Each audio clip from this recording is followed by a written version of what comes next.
오늘 하나님께서 우리에게 주시는 말씀은 시편 147편 1절에서 11절까지의 말씀입니다. 여호와를 찬양하라. 우리 하나님께 찬양하는 것이 얼마나 좋은지요. 그분을 찬양하는 것이 얼마나 기쁘고 당연한 일인지요. 주께서는 예루살렘을 지으시고 이스라엘에서 쫓겨나간 사람들을 모으시며 마음이 상한 사람을 고치시고 그들의 상처를 싸매십니다. 주께서는 별들의 수를 세시고 그 하나하나에 모두 이름을 붙여 주십니다. 우리 주는 위대하시고 능력이 크시며 그 통찰력은 한이 없으십니다. 여호와께서는 마음이 따뜻한 사람들을 높여 주시고 악인들은 땅에 던지십니다. 여호와께 감사의 찬송을 부르라. 우리 하나님께 하프로 찬양하라. 그분은 하늘을 구름으로 덮으시고 땅에 비를 내리시며 산에 풀이 자라게 하십니다. 그분은 가축을 위해 먹이를 주시고 어린 까마귀가 부르면 먹이를 주십니다. 여호와께서 말의 힘을 기뻐하지 않으시고 사람의 다리도 기뻐하지 않으십니다. 네, 다 같이 읽겠습니다. 여호와께서는 그분을 경외하는 사람들과 그 변함없는 사랑을 바라는 사람들을 기뻐하십니다. 아멘. 제가 짧게 기도하고 말씀 전하도록 하겠습니다. 하나님 아버지, 아버지의 깊은 속마음을 이 시간 전하기를 원합니다. 우리 청년들이 아버지 앞에서 이 시기를 살아갈 때 핑계가 아닌 기회가 되기를 원합니다. 아버지를 위해 인생을 바칠 수 있겠다고 아버지께 고백할 수 있는 그 청년의 그 뜨거움을 이 시간 올려드리기 원합니다. 예수 그리스도인 기도합니다. 네. 오늘 본문은 할렐루야 시편이라고 합니다. 시편 146편에서 150편까지 할렐루야 시편이라고 부르는데요. 그 이유는 첫 번째 절이 할렐루야 여호와를 찬양하라로 시작하고 마지막 절도 할렐루야 여호와를 찬양하라로 마무리되기 때문입니다. 오늘 본문 1절에서는 우리가 하나님을 찬양하는 일이 좋고 마땅하다고 얘기합니다. 그 이유를 이후에 4가지로 얘기하는데요. 첫 번째 이유는 우리가 믿는 하나님은 구원의 하나님이시기 때문입니다. 2절에서 3절을 보면 주께서는 예루살렘을 재건하시고 이스라엘에서 쫓겨난 사람들을 모으시고 마음이 상한 사람을 고치시고 그들의 상처를 싸매신다고 합니다.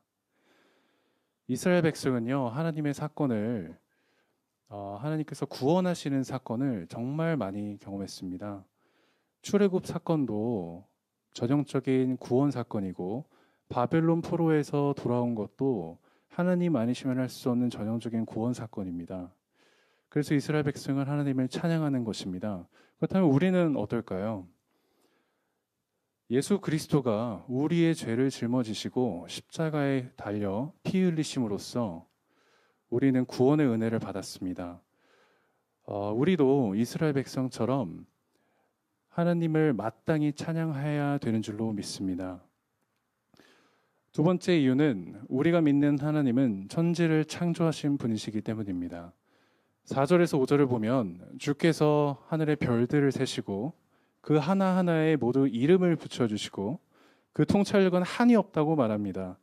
여러분 천문학, 물리학 공부해 보시면 이 자연세계가 너무나 놀랍고 경이롭습니다. 하나님의 창조하심에 눈이 뜨이면요 여호와를 찬양하지 않을 수가 없는 것입니다.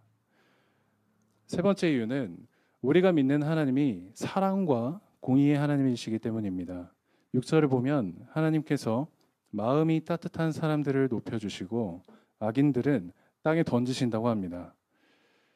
마지막으로 네 번째 이유는 우리가 믿는 하나님이 세상을 주관하시는 하나님이시기 때문입니다. 8절에서 9절을 보면 하나님께서 구름을 덮으시고 땅에 비를 내리시고 산에 풀이 자라게 하시고 가축을 먹이시고 어린 까마귀를 먹이를 주신다고 하십니다.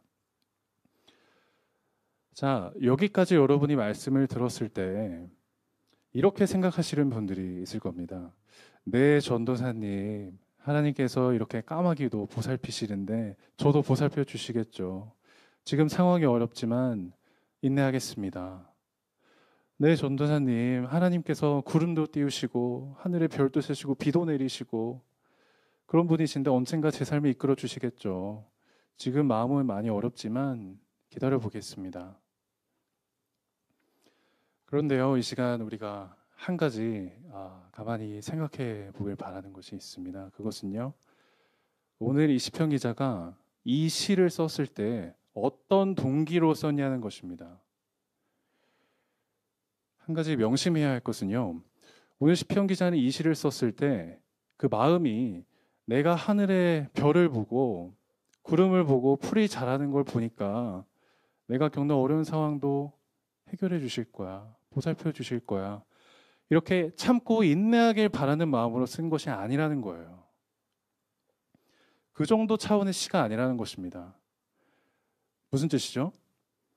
오늘 시편 기자는요, 할렐루야, 여호와를 찬양하라 선포하고 있는 것입니다. 도와주실 거야 라고 참고 인내하는 것과 할렐루야, 여호와를 찬양하라 선포하는 것은요, 천지 차이입니다. 그럼 어떤 차이죠? 하나님이 까마귀도 챙기시니까 나도 챙기실 거야. 이것은요, 하나님이 언젠가 내 삶에 찾아와 주시기를 기다리는 것입니다. 반면 할렐루야 여호와를 찬양하라 그를 찬양하심이 마땅하도다 이렇게 선포하는 것은요, 하나님이 언젠가 내 삶에 찾아와 주시기를 기다리는 게 아니라 그런 잘 고백이 아니라 이미 내가 하나님과 동행하기에 만물을 지키고 보살피시고 사랑하시는 하나님의 그 손길을 내가 깨달아 알고 그 손길에 감격해서 찬양할 수밖에 없는 것입니다. 내가 주님을 찬양하지 않을 수가 없습니다. 여호와를 찬양하라. 벅찬 가슴으로 선포하는 것이에요. 이걸 뭐라고 하죠? 시편 기자는 지금 임마누엘의 하나님을 경험하고 있다는 것입니다. 오늘 저와 여러분이 이 시편 기자처럼 날마다 임마누엘의 하나님을 경험하여 주를 찬양하고 선포하는 축복이 있기를 주님의 이름으로 축원합니다. 자, 그렇다면 오늘 우리가 이 시편 기자에게 한 가지 질문을 던지지 않을 수가 없습니다. 어떤 질문이죠? 바로 이런 질문입니다.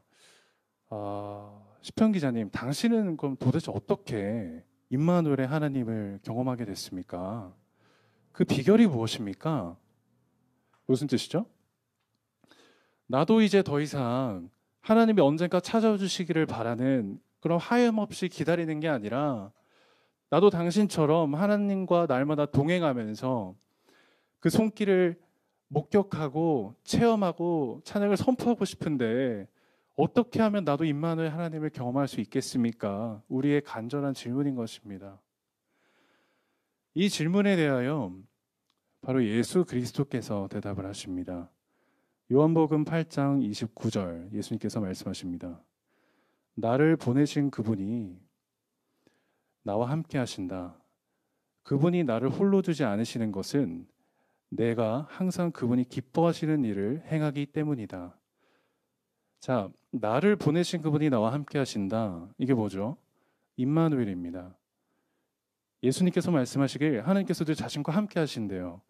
그러니까 예수님께서 늘 임마누엘을 경험하고 계시다는 거죠.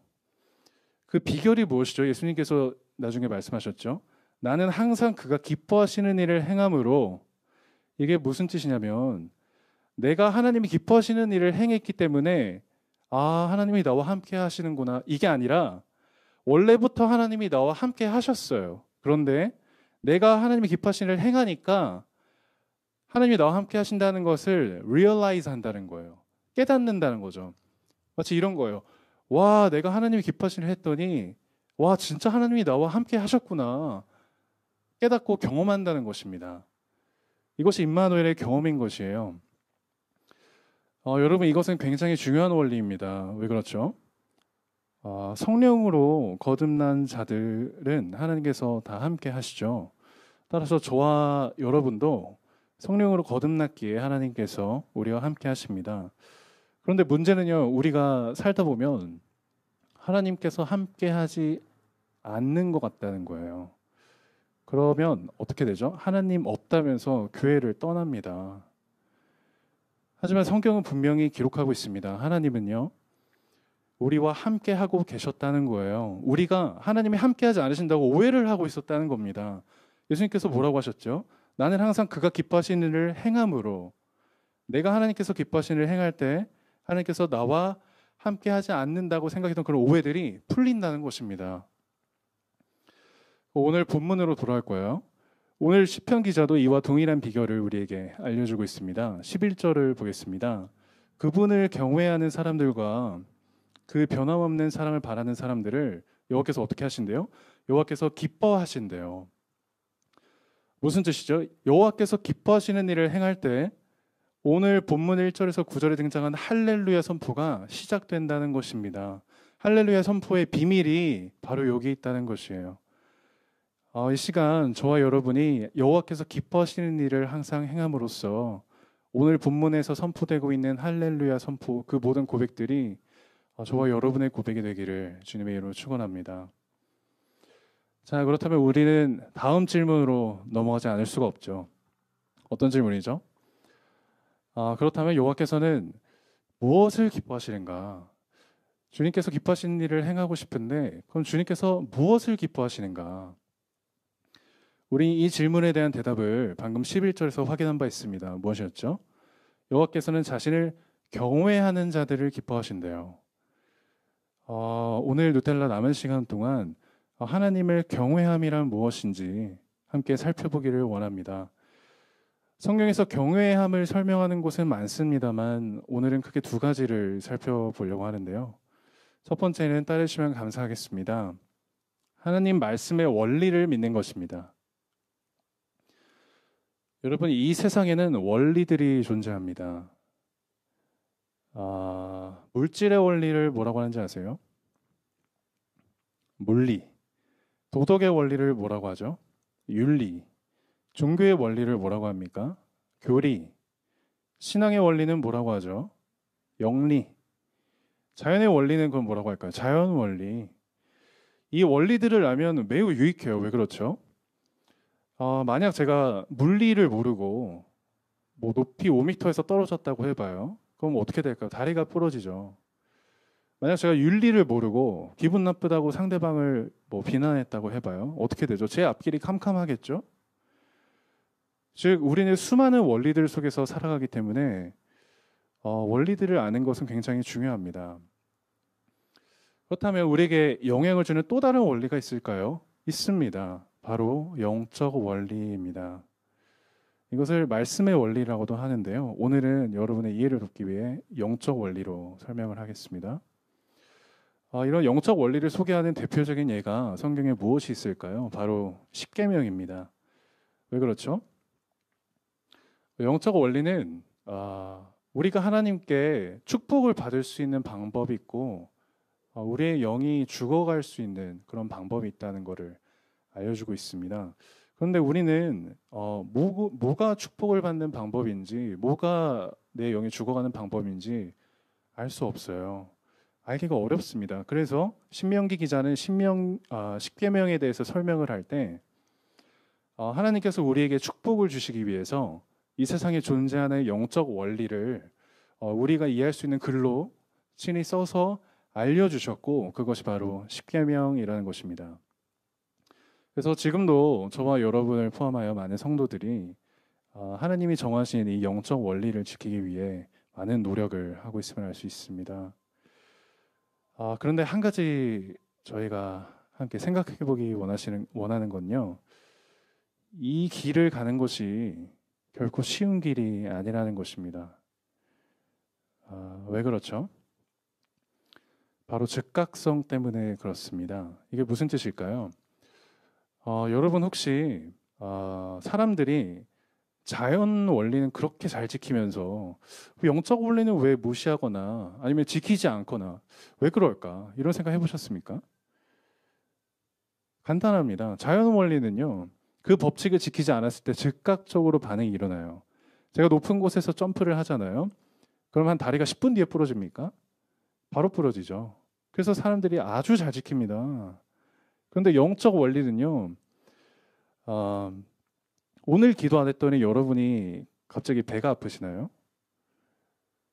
오늘 상대방을 원망했더니 갑자기 여러분 심장이 아프십니까? 영적 계명을 지키지 않아도 우리가 죄를 지어도 그 결과가 즉각적으로 나타나지 않습니다. 오히려 놀라운 것은 더 잘 사는 경우가 있어요.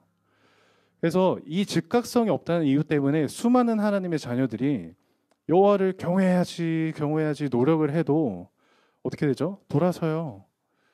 왜 돌아설까요? 어차피 지켜봤자 의미가 없다는 거예요. 내가 해봤는데 아무런 변화도 없고 반응도 없고 이게 정말 존재하는 것인가? 말씀이 살아있는 것인가? 의문투성이라는 겁니다. 그래서 시편 기자가 뭐라고 해요? 심지어 하나님이 어디 계신가? 악인들이 하나님을 조롱한다 라고 말합니다. 그런데 여러분 반드시 명심하시기 바랍니다. 하나님이 정하신 원리, 말씀 원리, 영적인 원리는요 즉각적으로 나타나지 않을 뿐이지 반드시 늦게라도 나타납니다. 나타나게 되어 있습니다. 즉각적으로 반응이 나타나지 않는다고 해서 그 법칙이 없는 것이 아니에요.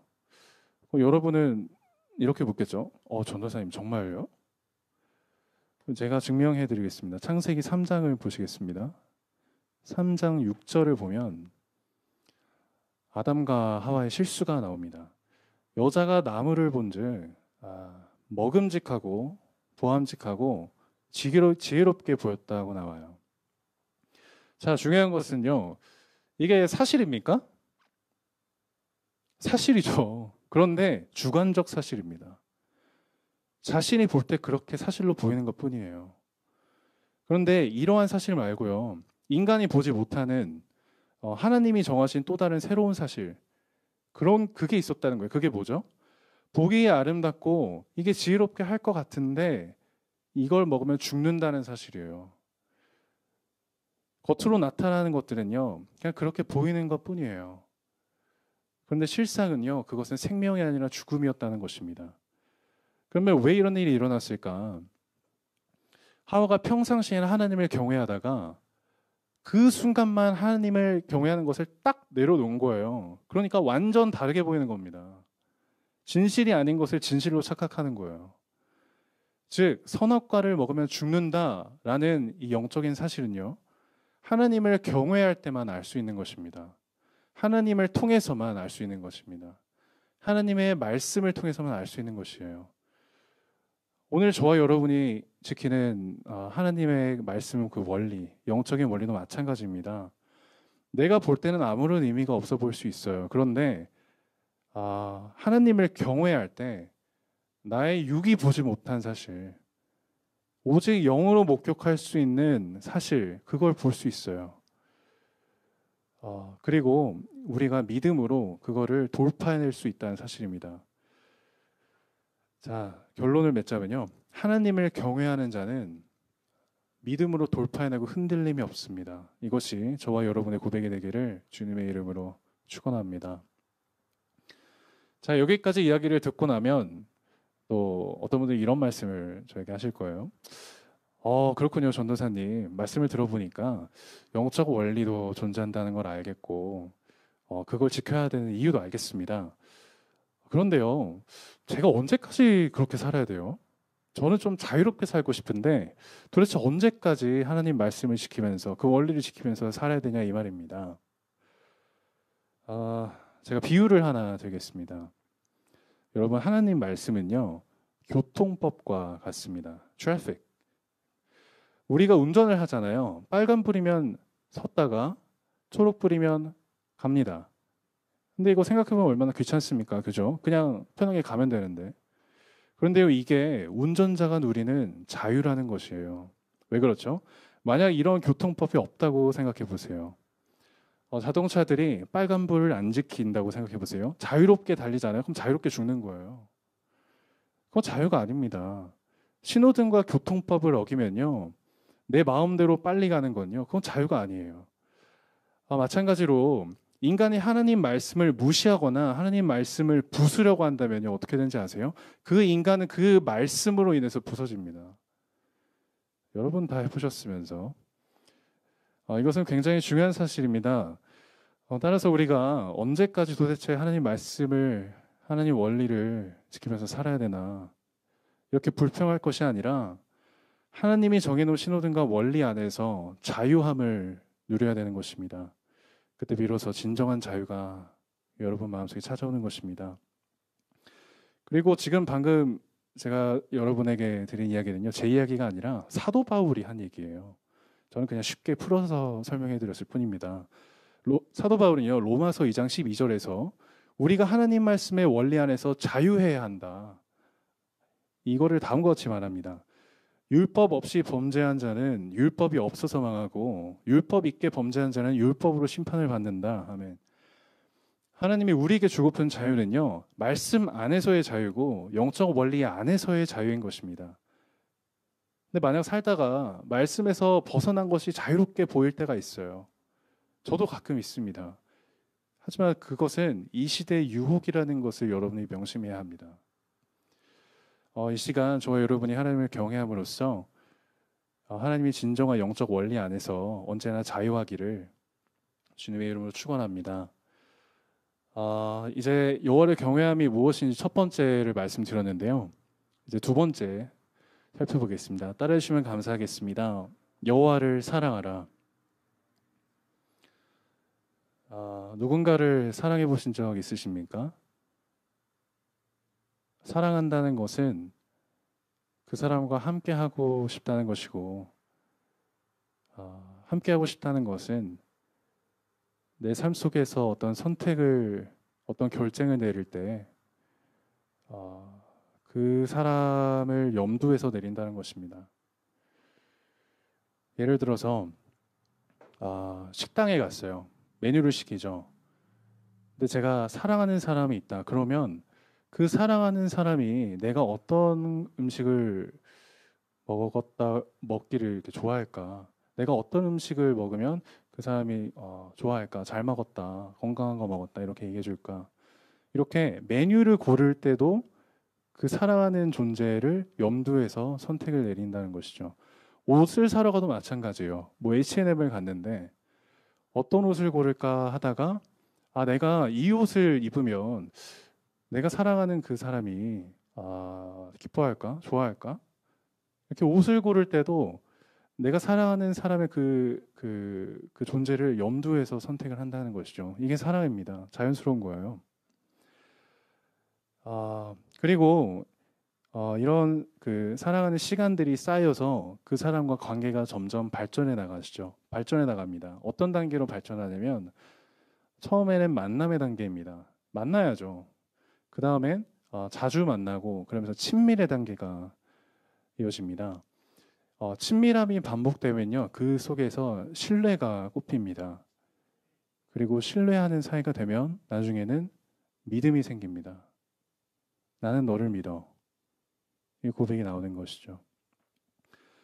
놀라운 것은 하나님과의 관계도 이와 마찬가지입니다. 우리가 하나님을 사랑하기에 우리가 하나님과 늘 함께 있고 싶고, 우리가 늘 하나님과 함께 있고 싶기 때문에 우리 삶에 있어서 어떤 선택을 하든 하나님이라는 존재를 염두하면서 고려하면서 선택을 해나가는 것입니다.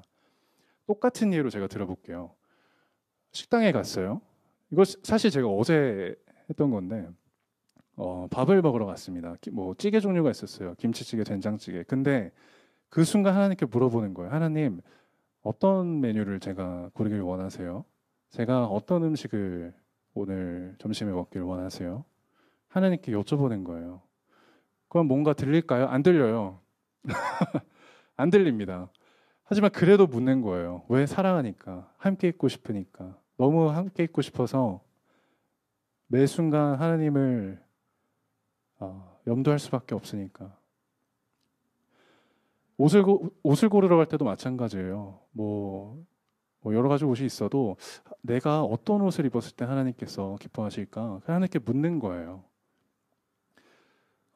이러한 시간들이 쌓이면서 하나님과의 관계가 점점 발전해 갑니다. 어떤 단계로 발전해 가죠? 아까랑 똑같아요. 하나님을 처음에 만나야겠죠. 그 다음에 하나님을 만나는 시간들이 쌓이면서 하나님과 친밀해집니다. 그리고 하나님과 친밀해지다 보면요, 신뢰의 단계로 나아가고요. 신뢰의 단계가 지속되면은 나중엔 나와 하나님 사이에 믿음이 생깁니다. 마치 이런 거예요. 각 단계들을 조금 살펴보자면 만남의 단계는 하나님 사랑해요 라고 그냥 던져보는 겁니다. 좀 어색할 수 있어요. 처음에는 지나가는 사람들이 뭐라고 했지 저 사람? 이렇게 볼 수도 있는데 그래도 그냥 던지는 거예요. 하나님 사랑합니다. 돌아오는 대답 없어도 그냥 하나님을 만나고 싶은 마음에 그렇게 던지는 겁니다. 그리고 친밀의 단계, 그 다음은요. 하나님과의 만남을 더 자주 갖는 거예요. 그 빈도수를 높이는 거죠.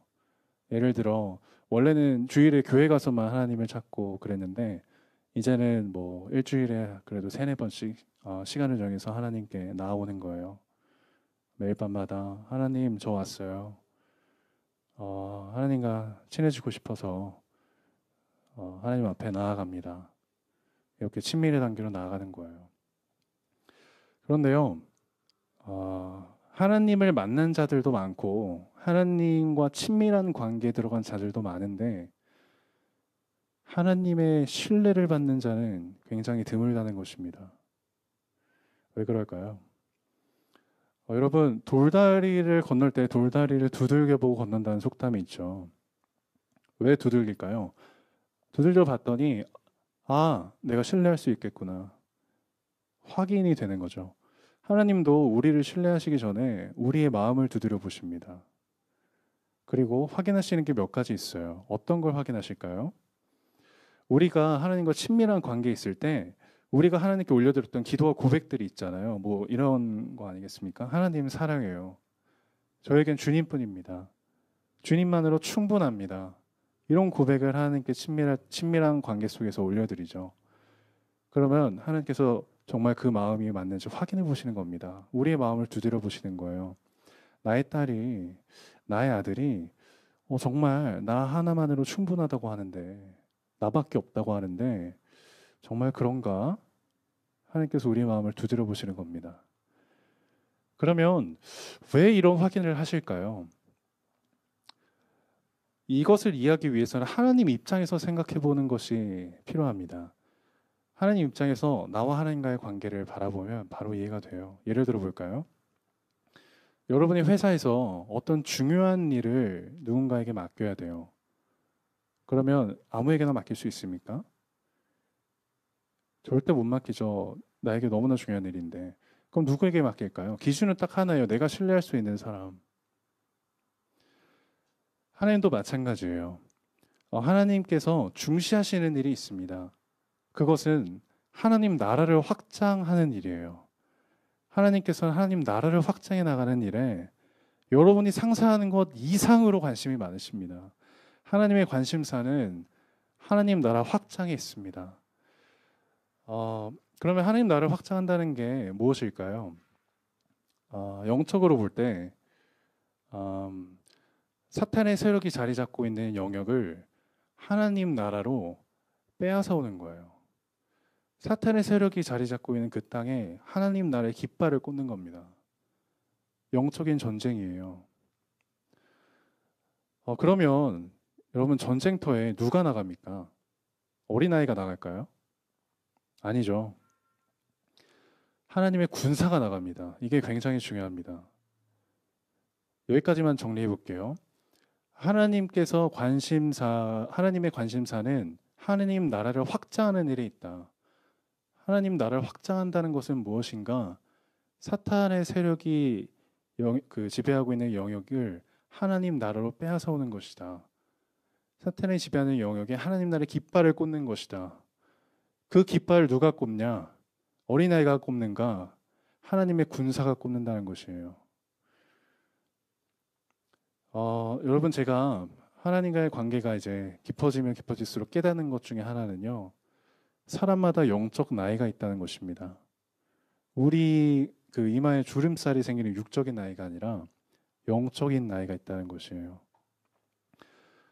이 영적인 나이는 하나님께서 그 자녀의 영을 볼 때 그 영적인 나이가 나오는 것인데 이거를 조금 설명드리기 위해서 우리가 하나님을 만나고 또 친밀 단계로 들어가고 또 신뢰가 생기고 또 믿음의 단계로도 들어가고 이렇게 하나님과의 관계가 쌓이잖아요. 이것은 다른 말로 하면은 우리의 영적인 나이가 성숙해지는 거예요. 즉 하나님을 처음에 만났을 때는 우리의 영적인 나이가 어린아이예요. 어린아이에서 시작을 하는 겁니다. 그리고 점차 우리의 영적 나이가 성숙해질수록 나중에는 어떻게 되겠어요? 군사훈련도 받는 거예요. 왜죠? 방금 설명드렸죠. 하나님께서는 하나님 나라의 확장을 위해 영적인 전쟁터에 뛰어들 수 있는 하나님의 군사를 찾고 계십니다. 하나님의 그 뜻을 따라서 우리가 하나님의 스케줄대로 훈련을 받는 것이에요. 그리고 그 훈련은 대부분 하나님께서 우리가 하나님께 시선을 고정하는 훈련이에요. 이게 시선을 고정한다는 게 우리가 표현을 많이 쓰는데 정확히 어떤 의미인지 와닿지 않을 때가 있잖아요. 제가 보여드릴게요.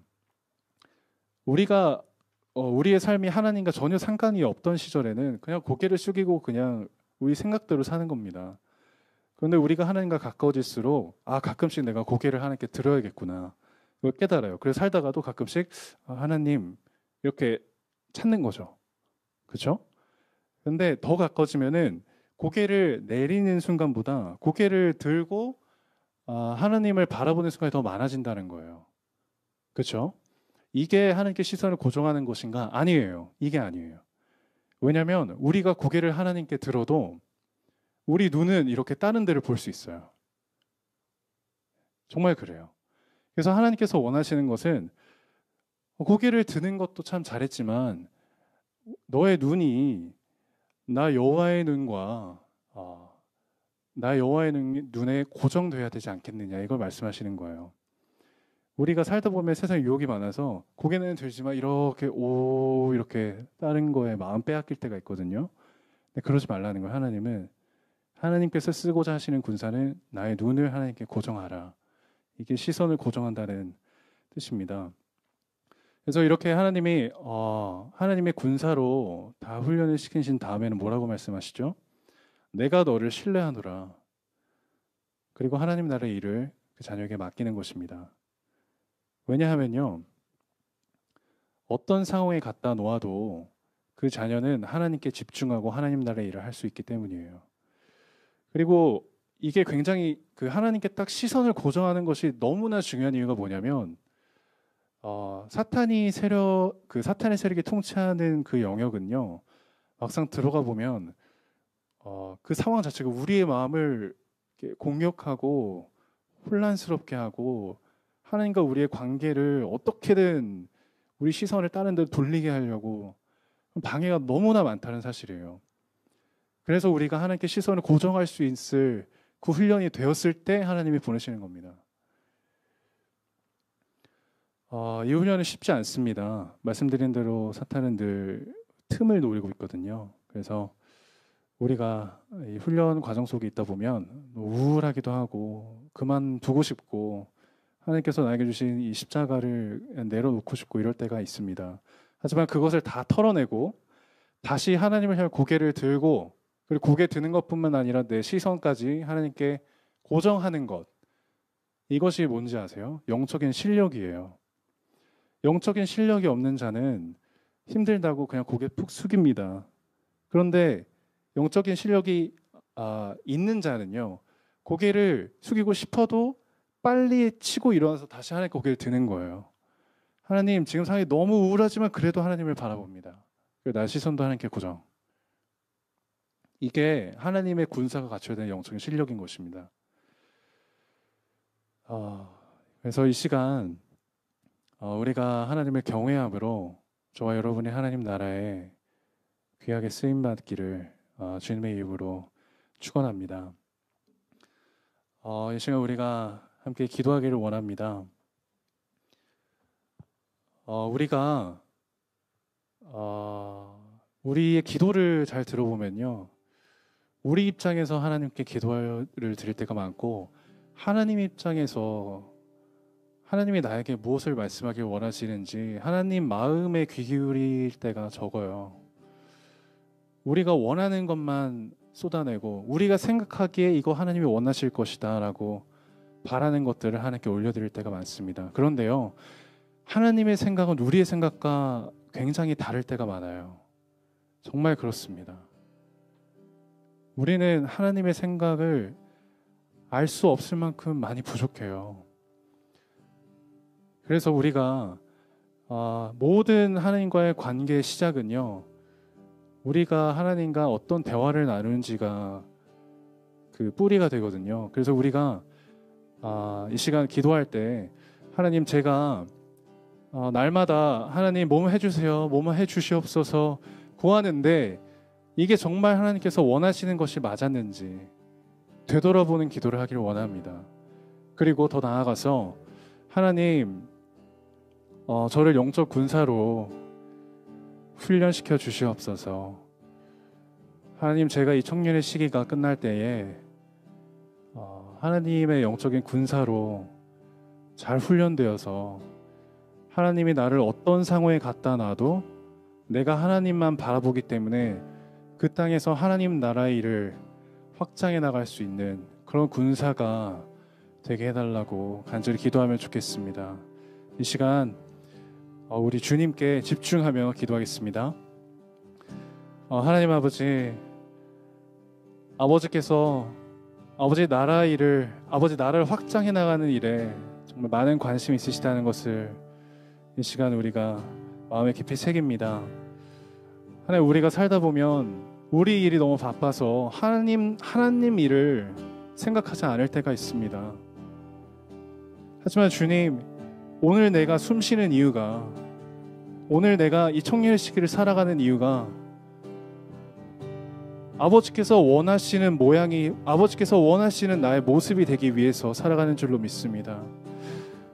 아버지께서 나를 하나님 나라의 그 군사로 세우시길 원하신다는 것을 우리가 알고 있습니다. 아버지, 제가 아버지의 군사가 되기 위해서 어떤 부분이 다듬어져야 되고 어떤 부분이 더 하나님 안에서 훈련되어야 되는지 저에게 알려주시옵소서. 이 시간 누텔라에 참여하는 모든 아버지의 자녀들에게 친히 알려주시옵소서. 우리 마음속에 있는 기도를 하나님께 올려드리는 것도 중요하지만 하나님 마음속에 있는 것을 우리가 먼저 받는 것이 더 중요하지 않겠습니까? 아버지의 그 깊은 속마음 속에 우리를 향해 어떤 마음을 가지고 계신지, 어떤 말씀을 주길 원하시는지 우리가 더 먼저 귀 기울여야 되지 않겠습니까? 하나님 아버지, 우리가 아버지를 위해서 살아간다는 것이 뭔가 즉각적으로 반응이 나타나지도 않고 뭔가 되게 무의미한 것처럼 느껴질 때가 있지만, 하지만 하나님의 말씀은 살아있고 아버지의 말씀은 반드시 성취되며 그게 조금 느리게 나타나는 것일 뿐이지 반드시 이 땅에서 역사되고 이루어진다는 것을 우리가 의심하지 않고 하나님 안에서 확신하고, 오늘 시편 본문 기자처럼 여호와를 찬양하라 선포하게 하여 주시옵소서. 아버지, 여호와를 찬양하라 선포하는 것이 그냥 나오는 것이 아니라 날마다 아버지와의 관계 속에서 임마누엘의 하나님을 경험할 때에 그 선포가 나오는 줄로 믿습니다. 주님, 우리가 여호와를 찬양하라 고백하는 아버지의 아버지의 군사로 훈련받는 자들이 되게 하여 주시옵소서. 하나님 아버지, 우리 청년의 시기가 아버지 앞에서 핑계가 아니라 기회가 되기를 원합니다. 우리가 살고 싶은 대로 사는 청년의 시기가 아니라 하나님, 저 청년인데 괜찮잖아요, 이런 기도 드리는 게 아니라 하나님, 아버지의 나라를 확장해 나가는 데 있어서 지금 이 청년의 시기가 기회인 줄로 믿습니다. 아버지께서 원하시는 그 속마음을 내가 알기 원합니다. 내가 어떤 부분이 단련돼야 되고 나와 하나님과의 관계에 있어서 어떤 부분이 하나님께서 아쉬워하시는지, 어떤 부분을 기뻐하시는지 아버지의 그 속마음을 우리에게 알려주시옵소서. 우리가 늘 기도할 때 아버지의 마음을 먼저 구하는 자들이 되게 하여 주시옵소서. 하나님, 이 땅에서의 모든 일은 결국 하나님과의 관계인 줄로 믿습니다. 인생을 살면 살수록, 시간이 흐르면 흐를수록 이 땅에서의 모든 일은 결국엔 하나님과의 관계인 것을 깨닫게 됩니다. 우리가 아버지의 관계에 목숨을 걸게 하여 주시옵소서. 이 모든 말씀 예수 그리스도의 이름으로 기도합니다. 아멘.